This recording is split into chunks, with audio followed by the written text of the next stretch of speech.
ঘটনা ঘটছিল দুপুরবেলা যখন বাড়ি থেকে ভাত খেয়ে দোকানে গেছি, তখন দোকানের ওয়াশরুমে যাওয়ার সময় সিঁড়ির থেকে পরে আমার ফাটা মচকে গেছে। ওইখানে একটা ছেলে ছিল, তারপর ছেলেকে ডাক দিয়ে বললাম ছোট ভাইকে বলতো। তো ছোট ভাই দোকান থেকে তাড়াতাড়ি করে গেছে, যাওয়ার পর আমার পা দুটা টাইনা দিছে।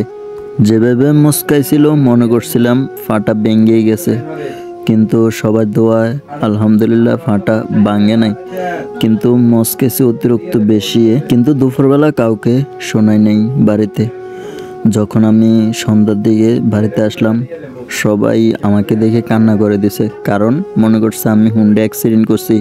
আর বাড়িতে শোনাইছি না, হুন্ডা থেকে নামতে পারতেছি না, সবাই আমাকে ধরে নামাইছে, সবাই অনেক কান্না করছে।